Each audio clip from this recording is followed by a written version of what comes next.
ফ্যানের বেচা বিক্রি আর কি গরম পড়ার কারণে আর কি ফ্যানের বেচা বিক্রি ভালো। এখন সমস্যা হচ্ছে সিন্ডিকেটের কারণে, যারা আর কি ইনপুট করে ওরা আর কি গরমের উপরে ডিপেন্ড করতেছে, আর কি চাহিদার উপরে ডিপেন্ড করে আর কি রেট হাই করতেছে।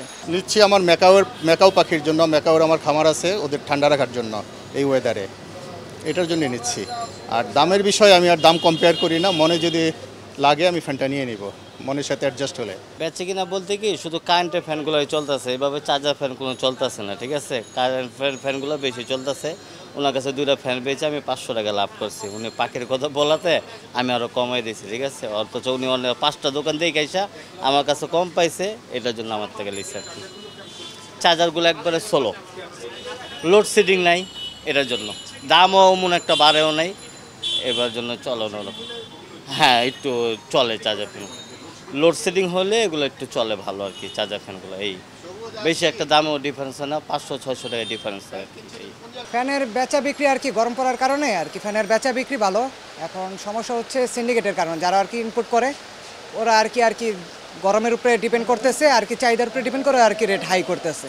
আমরা আর কি খুচরা বিক্রেতা, আমরা আর কি অল্প কিছু আনি আর কি সেল করি। মূলত আর কি গেমিংটাই করতেছে আর কি সিন্ডিকেট, ওদের থেকে আর কি রেট আপ ডাউন হচ্ছে, ওরাই আর কি রেট বাড়াচ্ছে।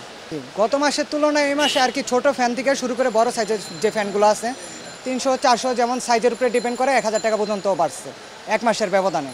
আর কি এটা আর কি ইনপুটার থেকে আমরা দামটা আর কি বাড়ছে, ইনপুটার আর সিন্ডিকেটের কারণে আর কি এই দামগুলো আর কি বেড়েছে। সেম জিনিসই আর কি 1000 টাকার মতো দাম বেড়েছে। দাম আপনার এসির দাম প্রত্যেক এসিতে মনে হয় যেন 20,000 টাকা করে বাড়ে গেছে আজ 15-20 দিন আগের থেকে। আর ফ্যান এক পিস আপনার ছোটো ফ্যান যেগুলো 3,000 3,500 ছিল, এখানে হয়ে গেছে আপনার 7,000 7,500 টাকা।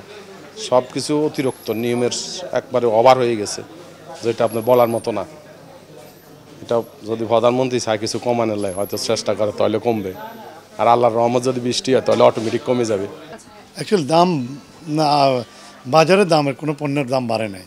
আমাদের পণ্য আগে যে দামে আমরা বিক্রি করতাম ওই দামেই বিক্রি হচ্ছে। তো সরবরাহ যদি থাকে ভালো থাকে তাহলে কিন্তু যারা ছোট ছোট ডিস্ট্রিবিউটররা মাল নিয়ে মাল বিক্রি করতেছে, অধিক মুনাফা করতে চাচ্ছে, তারা হয়তো করতে পারতো না, যেটা আউটসাইড করতেছে। এমনিতে ওভারঅল দাম আগের মতোই, দাম বাড়ে নাই। মাল যদি ধরেন চাহিদা বেশি থাকে, কোম্পানির ওয়ার হাউসে তো অতগুলো মাল প্রোডাকশন দিয়ে বা আনা রাখা সম্ভব না, সেই কারণে হয়তো সাপ্লাই শর্ট আছে, হয়তো বা অন দ্য ওয়েতে মাল আসতেছে, কোম্পানি দিবে, এরকম কিছু। বেচা বিক্রি স্বাভাবিকভাবে ঈদের পরে একটু সেল পাতে ভালো।